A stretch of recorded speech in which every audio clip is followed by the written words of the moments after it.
pidana bahwa berdasarkan ketentuan pasal ke-1, pasal 27 ayat 3 pintu pasal 545 ayat 3 Undang-Undang RI nomor 11 tahun 2008 tentang informasi dan transaksi elektronik sebagaimana telah diubah dalam Undang-Undang nomor 19 2016 tentang perubahan atas Undang-Undang nomor 11 tahun 2008 tentang informasi dan transaksi elektronik, junto pasal 55 ayat 1 ke 1 KUHP, junto pasal 64 ayat 1 KUHP. Dan kedua, primer, pasal 311 ayat 1 KUHP junto pasal 55 ayat 1 KUHP, maka terdakwa dapat dijatuhi pidana penjara. Bahwa oleh karena terdakwa dapat dimintai pertanggungjawaban pidana dan dapat dijatuhi pidana, serta terdakwa sebelumnya tidak ada mengajukan permohonan pembebasan dari pembayaran biaya perkara, maka berdasarkan pasal 222 KUHP kepada terdakwa dibebankan pula untuk membayar biaya perkara. Bahwa sebelum kami sampai pada tuntutan pidana atas diri terdakwa, perkenankanlah kami mengemukakan hal-hal yang kami jadikan pertimbangan dalam mengajukan tuntutan pidana, yaitu keadaan yang memberatkan. Perbuatan terdakwa telah merusak nama baik martabat orang lain. Terdakwa tidak mengakui perbuatannya. Terdakwa tidak dapat membuktikan tuduhannya. Terdakwa tidak berlaku sopan di persidangan dan merusak harkat martabat pengadilan. Dan terdakwa pernah dihukum. Keadaan yang meringankan, terdakwa masih memiliki tanggungan keluarga.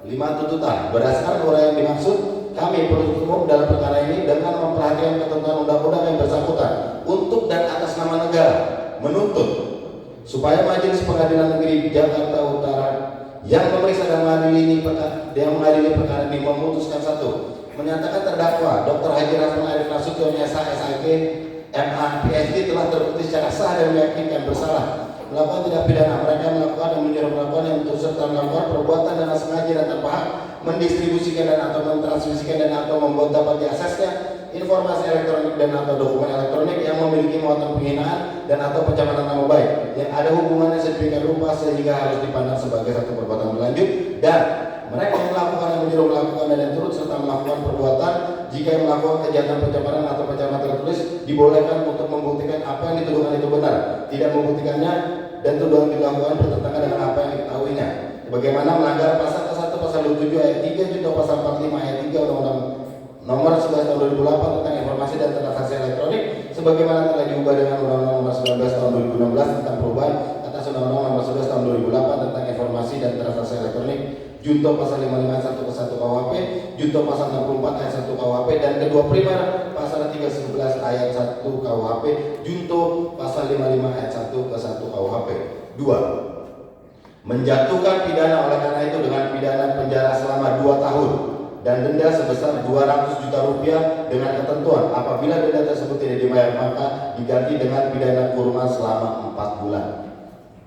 3. Memerintahkan supaya terdakwa ditahan. 4. Menyatakan barang bukti berupa 1 bundel dokumen screenshot postingan akun Instagram atas nama Rasman Nasution dan @iklim-hakim. 2. 1 bundel screenshot percakapan WhatsApp Putri Iklim Aprilia dengan nomor 0815601207. 3. 1 bundel screenshot percakapan WhatsApp Bunda Widya dengan nomor 0896 501 198396. 4. 2 lembar surat kuasa khusus saran law firm nomor SK /256 /4 Romawi /2022 tanggal 25 April 2022. 5. 2 lembar surat pernyataan Gusti Gunawan Dole SH. 6. 1 bundel fotokopi surat pembatalan kuasa kepada Dr. Haji Arif Nasution. 7. 1 lembar surat pernyataan atas nama Putri Iklim Aprilia tanggal 25 April 2022. 8. 1 buah akun Instagram atas nama @rasman nasution dengan URL yang akun tersebut telah diekstrak ke dalam 1 buah flash disk merek SanDisk warna hitam kapasitas 128 GB, 1 buah flash disk merek SanDisk warna merah hitam dengan kapasitas 8 GB yang berisi video-video dari akun Instagram atas nama @rasman nasution dan @iklim-hakim. 10. 1 buah flash disk merek SanDisk warna merah hitam dengan kapasitas 16 GB. 11. 1 buah flash disk RF108 warna hitam kapasitas 8 GB. 12. 1 buah akun Instagram atas nama @iklimreal dengan URL https://instagram.com/iklimreal yang akun tersebut telah diekstrak ke dalam 1 buah flash disk kapasitas 32 GB, seluruhnya tetap terlampir dalam berkas perkara. Dan barang bukti nomor 13. 1 buah handphone merek Samsung A7 warna gold dengan email 35334610230493, email 2 3533 47102304 951 yang berisi satu buah SIM card Telkomsel nomor 0813 dan 14 satu buah SIM card Indosat nomor 081560120007 dengan nomor ID 620130000282 429950 dirampas untuk dimusnahkan. 5. Menetapkan agar terdakwa membayar biaya perkara sebesar Rp5.000. Demikian surat tuntutan ini kami bacakan dan diserahkan dalam sidang hari ini, hari Rabu tanggal 16 Juli 2025. Jakarta Utara, 16 Juli 2025. Penuntut umum Sobrani Binzar, Sarjana Hukum, Magister Hukum. Terima kasih. Baik, silakan serahkan kepada penasihat hukum.